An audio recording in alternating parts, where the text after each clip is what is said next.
ગુજરાતમાં વરસાદને લઈ અંબાલાલ પટેલની મોટી આગાહી, 20 એપ્રિલ આસપાસ પડશે કમોસમી વરસાદ। ગુજરાતમાં હવામાન નિષ્ણાત અંબાલાલ પટેલે 20 એપ્રિલ આસપાસ પ્રી મોન્સૂન એક્ટિવિટીના કારણે કમોસમી વરસાદ પડવાની આગાહી કરી છે, જેમાં અરવલ્લી, સાબરકાંઠાના ભાગો, દક્ષિણ ગુજરાતના ભાગોમાં ગાજવીજ સાથે વરસાદ પડવાની સંભાવના છે, જ્યારે અમુક ભાગોમાં પવનની ગતિ 40 થી 50 કિલોમીટર પ્રતિ કલાકની રહેવાની સંભાવના છે। સાથે જ દક્ષિણ ગુજરાતમાં ભેજવાળા વાતાવરણને લીધે અકળામણ રહેવાની આગાહી કરી છે। 20,000 મેટ્રિક ટન ગેસ ભરેલું વધુ એક જહાજ કંડલા પહોંચ્યું। હોર્મુઝની નાકાબંધી અને વૈશ્વિક તણાવ વચ્ચે ભારત માટે મોટા સમાચાર છે। 20,000 મેટ્રિક ટન એલપીજી લઈને ભારતીય જહાજ જગ વિક્રમ સફળતાપૂર્વક ગુજરાતના કંડલા પોર્ટ પર પહોંચી ગયું છે। અમેરિકા અને ઈરાન વચ્ચે કાંચલાવ યુદ્ધવિરામની જાહેરાત બાદ આ માર્ગ પરથી પસાર થનારું આ પ્રથમ ભારતીય જહાજ છે। જો કે આ જહાજ ગઈકાલે પહોંચવાનું હતું, પરંતુ વિલંબ બાદ આખરે તે સુરક્ષિત રીતે ભારતીય કિનારે લાંગર્યું છે। ગુજરાતમાં પારો 42 ને પાર, રાજકોટ રાજ્યનું સૌથી ગરમ શહેર। ગુજરાતમાં ગરમીનું મોજું ફરી વળ્યું છે અને તાપમાનનો પારો 42 ડિગ્રીને પાર પહોંચી ગયો છે। રાજ્યના સૌથી ગરમ શહેર તરીકે રાજકોટ નોંધાયું છે, જ્યાં 42 ડિગ્રી તાપમાન રહ્યું હતું। હવામાન વિભાગે આગામી 48 કલાકમાં ઉત્તર ગુજરાત અને સૌરાષ્ટ્રમાં તાપમાન હજુ 1 થી 2 ડિગ્રી વધવાની આગાહી કરી છે। આંકડા મુજબ રાજ્યના મોટાભાગના શહેરોમાં તાપમાનનો પારો 40 ડિગ્રીને વટાવી ગયો છે। મહિલા અનામત 2029 થી લાગુ થશે। સરકારે 2029 થી 33% મહિલા અનામત લાગુ કરવા લોકસભાની બેઠકો 850 કરવાનો પ્રસ્તાવ રજૂ કર્યો છે, જે અંતર્ગત 273 બેઠકો મહિલાઓ માટે આરક્ષિત રહેશે। 16 થી 18 એપ્રિલના વિશેષ સત્રમાં અંગેનું બંધારણીય સુધારો વિધેયક લાવવામાં આવશે। જો કે દક્ષિણ ભારતના રાજ્યોએ બેઠકો વધારવા સામે વિરોધ નોંધાવ્યો છે। 2026 ના ડ્રાફ્ટ મુજબ આ ફેરફાર જનગણના અને સીમાંકન બાદ અમલી બનશે। ગુજરાતમાં સારો વરસાદ થશે, નદી બંધો છલકાશે। હવામાન નિષ્ણાત અંબાલાલ પટેલે આગાહી કરી છે કે આ વર્ષે ગુજરાતમાં ચોમાસું સારું રહેશે અને નદીઓ તેમજ બંધો છલકાઈ જશે। તેમના મતે અરબી સમુદ્રમાં હલચલને કારણે જૂનના અંતમાં રાજ્યમાં વ્યાપક વરસાદ થશે। તેમણે ચોમાસા દરમિયાન ભારે પવન ફૂંકાવાની સાથે કેટલાક વિસ્તારોમાં અતિભારે વરસાદની પણ શક્યતા વ્યક્ત કરી છે। આઈએમએફની આગાહી, ભારતનો જીડીપી ગ્રોથ રેટ વધશે।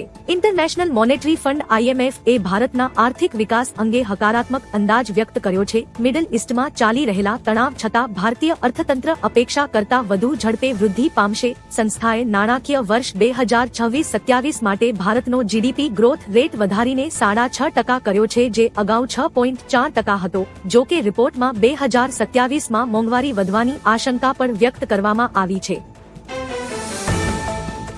ભારત અને અમેરિકાને લઈને મોટા સમાચાર। ભારત અને યુએસ વચ્ચે પ્રસ્તાવિત ટ્રેડ ડીલ પર વાટાઘાટો ફરી શરૂ થઈ છે। યુએસના નવા ટેરિફ માળખા પર સ્પષ્ટતા મેળવવા ભારતીય પ્રતિનિધિમંડળ 20 થી 22 એપ્રિલે અમેરિકાની મુલાકાત લેશે। આ અપડેટ પીએમ મોદી અને ટ્રમ્પ વચ્ચે 40 મિનિટની ટેલિફોન વાતચીત પછી આવ્યું છે। અમેરિકી રાજદૂત સર્જિયો ગોરે વાતચીતને સકારાત્મક ગણાવી છે। બંને દેશો બાકી મુદ્દાઓ ઉકેલીને કરારને અંતિમ સ્વરૂપ આપવા પર ધ્યાન કેન્દ્રિત કરશે। મારા મિત્ર ટ્રમ્પનો ફોન આવ્યો, હોર્મુઝ સ્ટ્રેટ ખોલવા અંગે ચર્ચા કરી। મંગળવારે વડાપ્રધાન નરેન્દ્ર મોદીએ એક્સ પર પોસ્ટ કરી હતી કે તેમને તેમના મિત્ર અને અમેરિકી રાષ્ટ્રપતિ ડોનાલ્ડ ટ્રમ્પનો ફોન આવ્યો હતો। તેમણે લખ્યું કે અમે પશ્ચિમ એશિયાની પરિસ્થિતિ પર ચર્ચા કરી અને હોર્મુઝ સ્ટ્રેટને ખુલ્લું અને સુરક્ષિત રાખવાના મહત્વ પર ભાર મૂક્યો। અમે દ્વિપક્ષીય સહયોગમાં પ્રાપ્ત થયેલી નોંધપાત્ર પ્રગતિની સમીક્ષા કરી।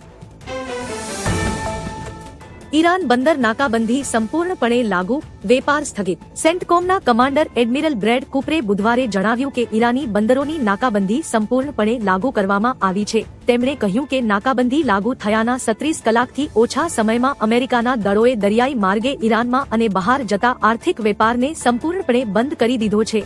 વાટાઘાટો નિષ્ફળ ગયા બાદ અમેરિકાના રાષ્ટ્રપતિ ટ્રમ્પ નાકાબંધી કરવાનો આદેશ આપ્યો હતો।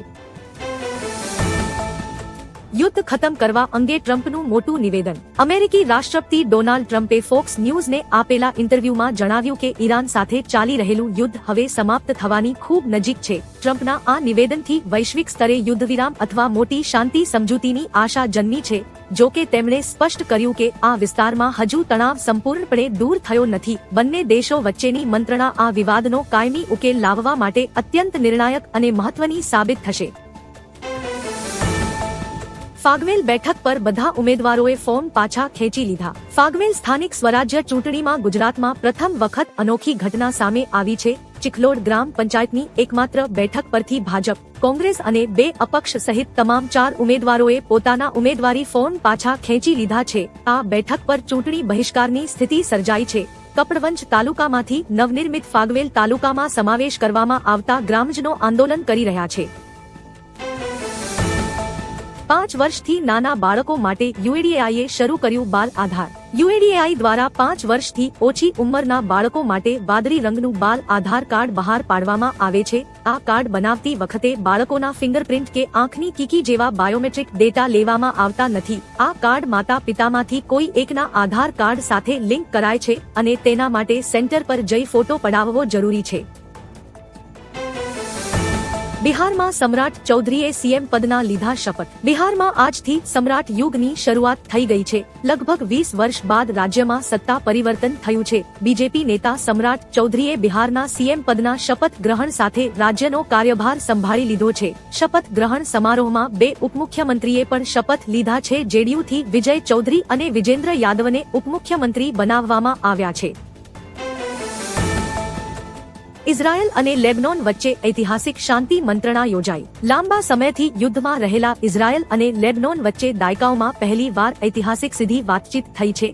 આ શાંતિ મંત્રણા વોશિંગ્ટનમાં યોજાઈ રહી છે, જેનું આયોજન US secretary of state Marco રૂબિયો કરી રહ્યા છે. દક્ષિણ લેબનોનમાં ઇઝરાયેલી દળો સામે લડતા ઈરાની સમર્થિત જૂથ હિઝબુલ્લાહે આ વાટાઘાટોનો વિરોધ કર્યો છે. વલસાડમાં 25 બેઠકો બિનહરીફ. સ્થાનિક સ્વરાજ્યની ચૂંટણી પહેલા જ વલસાડ જિલ્લામાં ભાજપે મજબૂત પકડ જમાવી છે. ફોર્મ પરત ખેંચવાના છેલ્લા દિવસે હરીફો મેદાન છોડતા જિલ્લા પંચાયત, તાલુકા પંચાયત અને નગરપાલિકાની કુલ 25 બેઠકો પર ભાજપના ઉમેદવારો બિનહરીફ વિજેતા જાહેર થયા છે. જિલ્લા પંચાયતની 36 બેઠકો પૈકી મોહનગામ, કોસંબા, નનકવાડા અને દાંતિક કવાડી સહિત 4 મહત્વની બેઠકો પર ભાજપનો કબજો છે. આ જીતથી ભાજપ કાર્યકરોમાં ઉત્સાહ વ્યાપ્યો છે.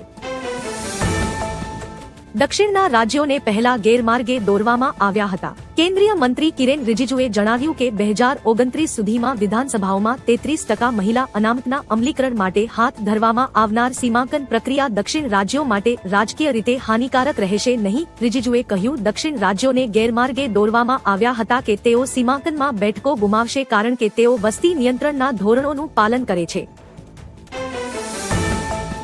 8મા પગાર પંચની રચના માટે સરકારે અધિકારીઓની નિમણૂક કરી. કેન્દ્ર સરકારે 8મા કેન્દ્રીય પગાર પંચની રચનાને વેગ આપવા ખર્ચ વિભાગમાં 2 મહિલા અધિકારીઓની નિમણૂકને મંજૂરી આપી છે. આ પહેલા પણ 2 સંયુક્ત સચિવોની નિમણૂક કરાઈ હતી અને હવે આ અધિકારીઓની ટીમ પંચનો રોડમેપ તૈયાર કરશે. દરમિયાન કર્મચારી સંગઠનોએ પણ તેમની માંગણીઓનું 51 પાનાનું જ્ઞાપન પત્ર સરકારને સુપ્રત કર્યું છે. અમેરિકાએ 10,000 કમાન્ડો ઉતાર્યા. ઈરાનની દરિયાઈ નાકાબંધી સખત કરવા અમેરિકાએ 10,000 નેવી જવાનો, મરીન અને એરમેન મેદાનમાં ઉતાર્યા છે. ફાર્સની ખાડીમાં 1 ડઝન યુદ્ધજહાજો અને વિમાનો તૈનાત કરાયા છે. પ્રથમ 24 કલાકમાં કોઈ જહાજ નાકાબંધી પાર કરી શક્યું નથી, જ્યારે 6 જહાજોને પરત મોકલાયા છે. ઉદ્દેશ્ય ઈરાની બંદરોનો તેલ નિકાસ અને આયાત વેપાર સંપૂર્ણપણે ઠપ કરવાનો છે. વૈશ્વિક સ્તરે ભારેલા અગ્નિ જેવી સ્થિતિ સર્જાઈ છે. પથ્થર ફેંકવાનું બંધ કરો. પીએમ મોદી અને સીએમ યોગીની પૂજા કરવાનું શરૂ કરો. હરદોઈના ભાજપના ધારાસભ્ય શ્યામ પ્રકાશે કહ્યું કે પથ્થરો પાસે ભીખ માંગવાથી કંઈ મળશે નહીં કારણ કે નિર્જીવ પથ્થરોમાં કંઈ આપવાની ક્ષમતા હોતી નથી. તેમણે કહ્યું, પથ્થરોની પૂજા કરવાનું બંધ કરો કારણ કે આજના વાસ્તવિક દેવતાઓ વડાપ્રધાન નરેન્દ્ર મોદી અને મુખ્યમંત્રી યોગી આદિત્યનાથ છે. તેમની પૂજા કરવાનું શરૂ કરો. ટ્રમ્પે કરી મોટી જાહેરાત. કહ્યું, હું હોર્મુઝ હંમેશા માટે ખોલી રહ્યો છું. અમેરિકાના રાષ્ટ્રપતિ ડોનાલ્ડ ટ્રમ્પે હંમેશા માટે હોર્મુઝ સ્ટ્રેટ ખોલવાની જાહેરાત કરી છે. ટ્રમ્પે સોશિયલ મીડિયા પર લખ્યું કે ચીન ખૂબ ખુશ છે કે હું હોર્મુઝ કાયમી ધોરણે ખોલી રહ્યો છું. હું આ તેમના માટે અને વિશ્વ માટે કરી રહ્યો છું. ઉલ્લેખનીય છે કે અમેરિકાએ તાજેતરમાં જ ઈરાની બંદરો પર નાકાબંધી શરૂ કરી હતી.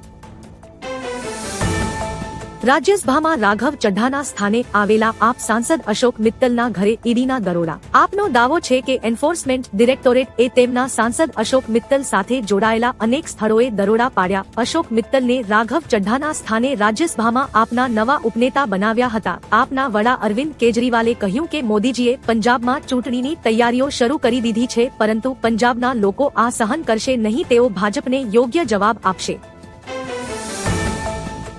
હોર્મુઝ પછી અમેરિકાની નજર હવે મલાક્કાની સામુદ્ર ધુની પર. અમેરિકા અને ઇન્ડોનેશિયા વચ્ચેના સંરક્ષણ કરારથી એવી અટકળોને વેગ મળ્યો છે કે અમેરિકાનું વ્યૂહાત્મક ધ્યાન હવે મલાક્કા સ્ટ્રેટ પર છે. હોર્મુઝ સ્ટ્રેટ ઉપરાંત આ બીજો એક મહત્વપૂર્ણ વૈશ્વિક વેપાર માર્ગ છે જે ઉર્જા પુરવઠા અને ઔદ્યોગિક માલસામાનની અવરજવરને સરળ બનાવે છે. ચીન તેની ઉર્જા આયાત માટે આ માર્ગ પર ભારે નિર્ભર છે.